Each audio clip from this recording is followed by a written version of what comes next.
नमस्कार, बहुत स्वागत। मैं हूं आपके साथ ऋतु ज्ञानवानी। एनसीआर समेत पूरे भारत में साल का दूसरा और आखिरी पूर्ण चंद्र ग्रहण शुरू हो चुका है।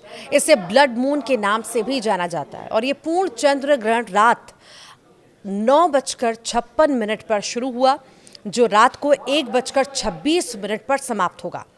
ये पितृपक्ष की शुरुआत के साथ ही एक दुर्लभ संयोग बनाएगा और इस चंद्र ग्रहण का सतर्क जो सूतक है, सूतक काल रविवार दोपहर से ही शुरू हो चुका है, जो हिंदू मान्यताओं के अनुसार अशुभ समय माना जाता है। ज्योतिषाचार्यों के मुताबिक सूतक काल दोपहर लगभग 12:57 पर शुरू हो गया और चंद्र ग्रहण समाप्त होने तक रहेगा।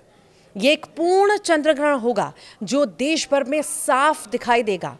आज होने वाले इस पूर्ण चंद्र ग्रहण पर नेहरू तारामंडल की प्रोग्राम मैनेजर प्रेरणा चंद्रा ने बताया है कि बहुत लंबे समय के बाद कुछ ऐसी खगोलीय घटना होने वाली है जिसे हम नंगी आंखों से देख सकते हैं।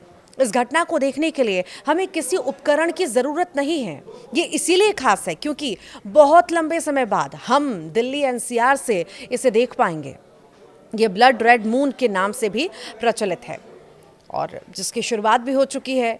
पूरा देश जो है से देख भी रहा है। 11 बजे जो है ब्लड मून कहा जा रहा है कि दिखेगा। दिल्ली के नेहरू प्लेनेटोरियम की प्रोग्रामिंग मैनेजर जो है प्रेरणा चंद्रा ने जानकारी दी है कि भारत आज 7 साल का आखिरी पूर्ण चंद्र ग्रहण देखने वाला है। ये ग्रहण जो है रात को शुरू हो गया और लगभग अभी कुछ देर पहले इसकी शुरुआत हो चुकी है और ये लगभग 1:27 तक चलेगा और रात 11 बजे के करीब चांद का रंग लाल हो जाएगा, जिसे रेड ब्लड मून भी कहा जाएगा। खास बात यह है कि सूर्य ग्रहण की तरह इसे देखने के लिए किसी विशेष सुरक्षा उपकरण की ज़रूरत नहीं है और इसे आप नंगी आंखों से भी देख पाएंगे। इस मौके पर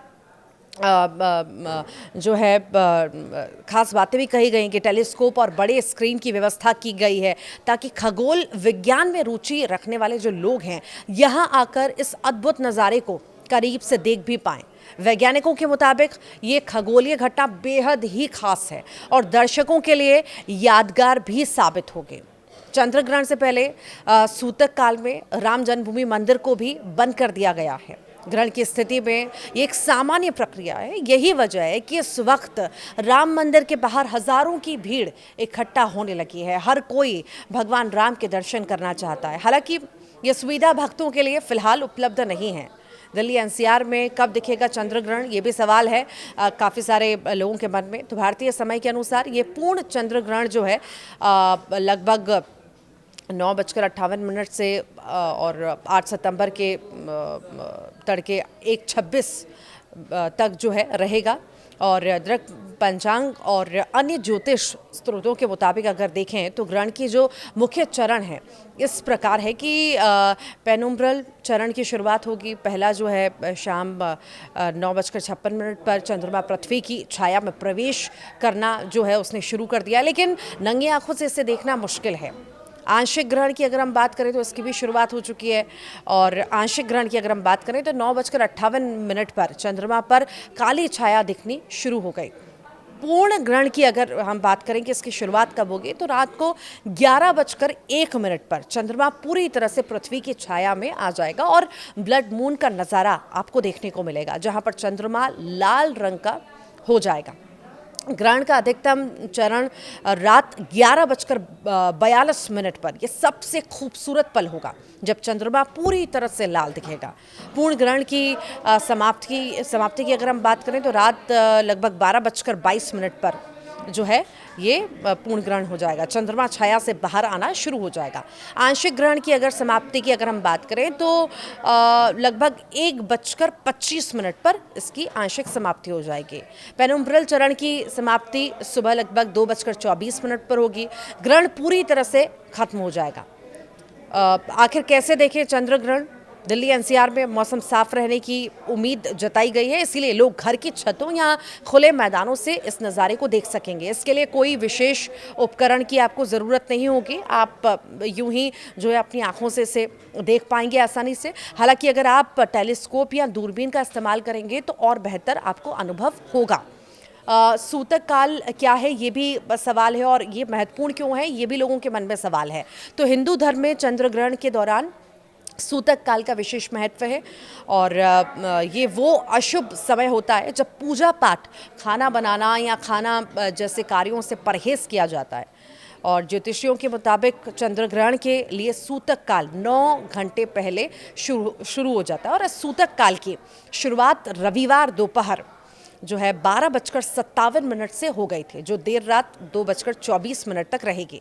सूतक काल में क्या ना करें, ये भी आपके मन में सवाल होगा।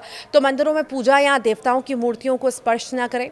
अगर ज़रूरी हो तो गंगा जल से शुद्धिकरण करें। खाना भी ना बनाएं और ना ही खाएं। पहले से बना हुआ फलाहार या सात्विक भोजन ही लें। गर्भवती महिलाओं के लिए विशेष ये बात कही गई है कि घर में रहें, और घर में रहने और ग्रहण न देखने की सलाह भी उन्हें दी गई है। नाखून काटना हो, बाल बनाना या सोना जैसे कार्यों से बचा जाए, ये कहा गया है। ग्रहण के बाद स्नान करें और दान पुण्य करें, ये भी बातें जो है ज्योतिषियों के द्वारा कही गई हैं। ज्योतिषी ये भी बताते हैं कि सूतक काल चंद्रमा के प्रभाव से जुड़ा है और इस दौरान नकारात्मक ऊर्जा बढ़ती है। हालांकि वैज्ञानिक रूप से ग्रहण एक खगोलीय घटना है जहां पर पृथ्वी की छाया चंद्रमा पर पड़ती है। तो आप अपनी आंखों से भी, ऐसे नंगी आंखों से भी देख पाएंगे इस ग्रहण को। बेहद खास इस बार ये आखिरी और तीसरा ग्रहण है।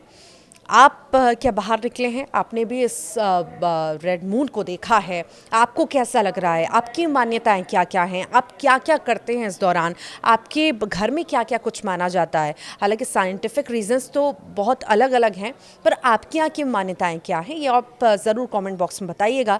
और क्या आपने रेड मून देखा वो भी बताइएगा, कैसा आपको लगा ये भी ज़रूर बताइएगा।